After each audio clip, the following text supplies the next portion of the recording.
अस्सलामुअलैकुम dear students, उम्मीद करता हूँ कि आप तमाम अहबाब खैर वाफ़ियत से होंगे। स्टूडेंट्स इंशाल्लाह टाइम पहले मैनेज नहीं हुआ, अब टाइम मैनेज किया है तो इंशाल्लाह इस वीक में आपके तकरीबन 1 पॉइंट जो पहला चैप्टर है वो कंप्लीट कर दिया जाएगा और उसके साथ बाकी भी एक्सरसाइजेज अपलोड कर दी जाएंगी। कोशिश होगी।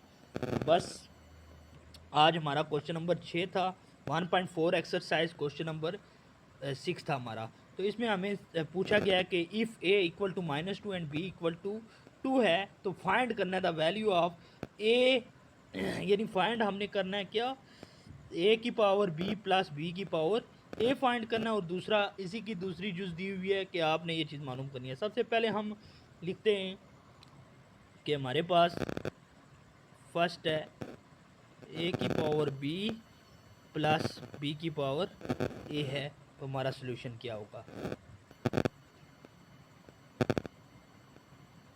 अब स्टूडेंट्स हमारे पास ये क्वेश्चन है, अब आए इसे सॉल्व करते हैं। ए की पावर बी का क्या मतलब है, ए ए क्या है हमारे पास -2 है, तो इसकी पावर हमारे पास क्या आ जाती है बी, तो बी कितना हमारे पास 2 आ जाएगा, बी क्या आ जाएगा हमारे पास 2 आ जाएगा। प्लस इसी तरीके से हमारे पास बी की पावर ए है, तो बी क्या है हमारे पास, बी हमारे पास 2 आ गया और इसकी पावर ए का मतलब है -2 है। ठीक है, अब आप लोगों ने परेशान नहीं होना, जब भी आपकी पावर जो हो वो इवन में हो तो अंदर जो रकम के साथ अलामत है ना वो प्लस में हो जाती है। तो अगर 2 की पावर 2 देखी जाए तो ये किसके बराबर हो जाएगा 4 प्लस। अब यहाँ पे आप लोगों ने क्या करना है, अब ये पावर नेगेटिव है, इस पावर को पॉजिटिव करना है। पॉजिटिव कैसे किया जाता है, हमने पढ़ा था लॉज ऑफ एक्सपोनेंट में। तो हमारे पास आ जाएगा 2 की पावर 2 आ जाएगा 4 प्लस 1 ओवर 2 की पावर 2 कितना हो जाता है 4 हो जाता है हमारे पास, इक्वल टू अब एलसीएम ले लो तो हमारे पास एलसीएम आ जाता है 4, एलसीएम आ गया है। तो 4 1 यहाँ पे सपोज हमारे पास क्या 1 है, तो 1 4 ज़ार 4 4 4 ज़ार 16 प्लस 1, तो हमारे पास कितना आ गया 17 ओवर 4। पहले क्वेश्चन का जो आंसर है वो ये आ गया हमारे पास। ठीक है, अब अब हम इसी की दूसरा पार्ट करेंगे जो हमसे पूछा गया। पहला आंसर ये आ गया है जो हमने जब कहा कि ए की पावर बी प्लस बी की पावर ए है। यहाँ पे एक और चीज़ आप कर सकते हैं, पुट वैल्यूज़, थोड़ा सा खूबसूरत करने के लिए put values a is equal to -2 and b equal to 2, ये कर सकते हैं। ठीक है, मैं यहाँ पे मेंशन कर देता हूँ, यहाँ पे ये स्टेप आप लोगों ने फॉलो करना है दोबारा से, इससे थोड़ा सा खूबसूरत हो जाता है, बाकी कुछ नहीं है। अब हमारे पास क्या है, ए की पावर 2 माइनस बी की पावर ए की पावर ए है माइनस बी की पावर बी है। तो सॉल्व करने के लिए जाते हैं, हम लिखते हैं पुट वैल्यूज़ नहीं है, value of a is equal to -2 and b is equal to 2 है। तो हमारे पास क्या होगा, अब ए की जगह क्या आ जाएगा, हमारे पास -2 पावर कितनी आ गई हमारे पास, ए की पावर -2 है। ठीक है, अब हमारे पास आ जाएगा माइनस बी की पावर 2 होल पावर भी कितनी है हमारे पास 2 है। हमारे पास क्या आ गया, ये देखें क्वेश्चन थोड़ा सा टेक्निकल है।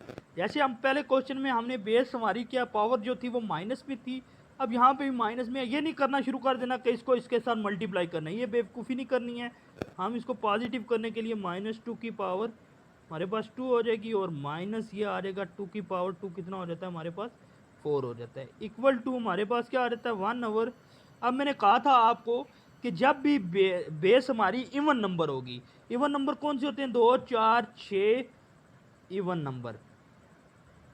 ठीक है, इवन नंबर लाइक हमारे पास ये है कि जिन पे 2 का टेबल जाता है। ठीक है, अब 2, अब इसका स्केयर लें तो ये पॉजिटिव में चली जाएगी, 2 की पावर क्या आ जाएगा 4 आ जाएगा हमारे पास, यानी ये प्लस हो गया और 2 का स्केयर कितना होता है 2 2 ज़ार 4 और माइनस हमारे पास क्या आ गया 4 आ गया। अब इस क्वेश्चन को यहीं पे सॉल्व कर लेता हूँ। एलसीएम 4 आ गया है तो हमारे पास 1 माइनस हमारे पास आ जाएगा।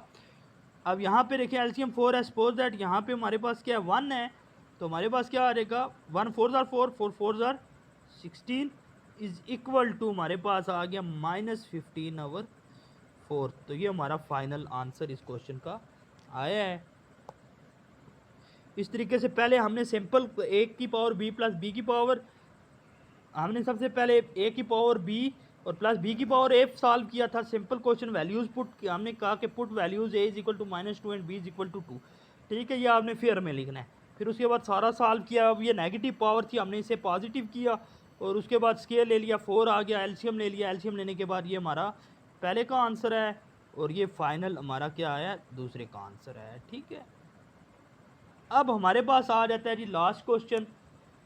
लास्ट क्वेश्चन हम क्वेश्चन ऑलरेडी लिखा हुआ है हमने। अब इसमें solve the following question for m के लिए आपने सॉल्व करना है। तो अब ये क्वेश्चन भी सिंपल है। 36 हमारे पास 2m, हमारे पास क्या आ जाता है -5 ओवर 6 की पावर 3m इक्वल टू हमारे पास 6 की power 2m -1 over 216 m plus हमारे पास आ जाता है 6 आ जाता है। ठीक है, इक्वल टू हमारे पास अब क्या आ जाता है, अब देखें 6 है। अब हम ये कर सकते हैं कि इसको तोड़ते हैं, ब्रेक करते हैं। 6 मल्टीप्लाई बाई 6 इसकी होल पावर लिख सकते हैं 2 की पावर m -5। अब इसी तरीके से हमारे पास आ जाता है 6 की पावर 3m इक्वल टू बराबर किसकी है 6 की पावर 2m -1 ओवर। अब ये हम 6 का देखते हैं क्या 216 पे 6 का टेबल जाता है, क्योंकि 6 आ रहा है हर जगह पे। तो देख लेते हैं 6 3 ज़ार 18, 3 बचा 6 6 ज़ार 36, 6 6 ज़ार 36, तो 6 1 इज 6। यानी हम लिख सकते हैं 6 मल्टीप्लाई बाई 6 मल्टीप्लाई बाई 6 और इसकी होल पावर कितनी आ गया हमारे पास m प्लस 6। इसे लिख सकते हैं 6 की पावर 2 होल पावर आ गई है 2m -5 इज इक्वल टू, ये रफ अमल है, ये आपका कौन सा अमल है रफ अमल है। ठीक है स्टूडेंट्स, ये आपका रफ अमल है। अब 6 की पावर 2m -1 हमारे पास आ गया है। इसे लिख सकते हैं 6 की पावर 3 m प्लस 6 ओवर यहाँ पे लिखा ही नहीं 6 की पावर 3 m। अब मल्टीप्लाई कर दें पावर 6, 2 2 ज़ार 4 हमने पढ़ा हुआ है प्रोडक्ट का, इसमें लाज ऑफ एक्सपोनेंट में 2 2 ज़ार 4m -2 5 ज़ार 10 ओवर 6 की पावर 3m इक्वल टू 6 की पावर 2m -1 ओवर इधर भी मल्टीप्लाई उसी तरीके से करें 6 3m प्लस 18 इक्वल टू। पर स्टेप बाय स्टेप आप लोगों ने फॉलो करना है, जल्दबाजी नहीं करनी, स्टेप बाय स्टेप फॉलो करना है।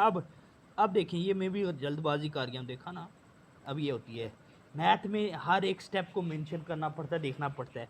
अब 6 की पावर हम इसी तरीके से 4m -10, अब ये डिवाइड है, ऊपर जाकर क्या हो जाएगा मल्टीप्लाई 6 की पावर और इसकी पावर जो है वो माइनस में हो जाएगी 3m हो जाएगा इज इक्वल टू, यहाँ पे भी यही होगा 2m -1 मल्टीप्लाई बाई 6 की पावर -3m -18, ये आ गया हमारे पास।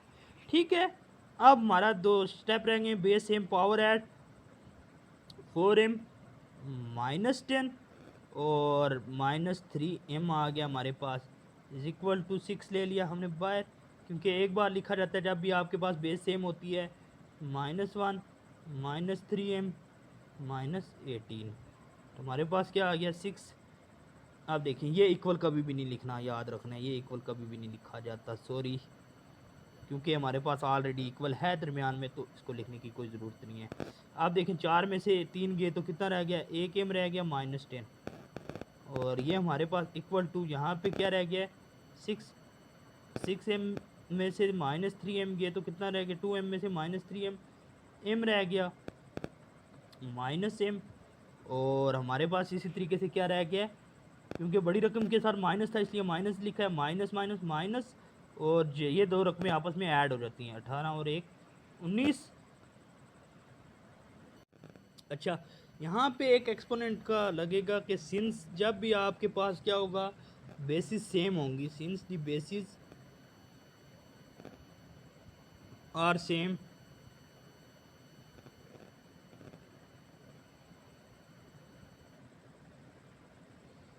equate the exponents। मतलब ये है कि जी सिंपल ये और ये आपस में कैंसिल हो जाएंगी। हम इसमें ये करते हैं कि सिर्फ और सिर्फ इसकी पावर जो है उनको लिखते हैं। यानी हमारे पास पावर आ जाएगी इसकी कितनी है, m-10, और ये बराबर किसके हो जाएगी, -m-19। यहाँ पे कंफ्यूज नहीं होना है कि भाई जब भी आपकी बेस सेम होगी जस्ट हम इसकी क्या लिखेंगे, पावर, ये ख़त्म हो जाएगी आपस में, ठीक है। अब अगर देखें ये इक्वल है उधर, तो इधर आके क्या हो जाना है, इसने डिवाइड हो जाना है। अब हमारे पास क्या है, क्योंकि इसकी बेस सेम थी तो हमने लिखा है कि भाई इसकी पावर तो आ गई हमारे पास m-10 इक्वल टू -m-19।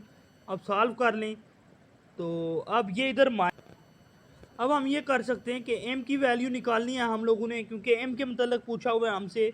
तो हम क्या कर सकते हैं, m, अब ये माइनस है तो इधर आके ये क्या हो जाएगा, m प्लस m हो जाएगा, और इस माइनस को उधर लेके जाएं तो +10, -19 + 10। जब भी इक्वल के उस पार कोई रकम जाएगी उसके साथ अलामत जो भी है वो चेंज हो जाएगी। तो ये हमारे पास 2m हो जाता है, और ये आ जाता है हमारे पास -9। तो लास्ट पे हम स्टेप को इधर फाइनलाइज करेंगे, हम स्टेप को सॉल्व करेंगे इनको। अब यहाँ से -9 यहाँ पे क्योंकि हमने m की कीमत निकालनी है तो 2 जो है वो m के साथ मल्टीप्लाई हो रहा है, तो यहाँ पे आके क्या हो जाएगा, डिवाइड हो जाएगा, तो -9 ओवर क्या आ जाएगा हमारे पास। तो ये फाइनल आंसर आ गया है। एक बार आप लोग इसको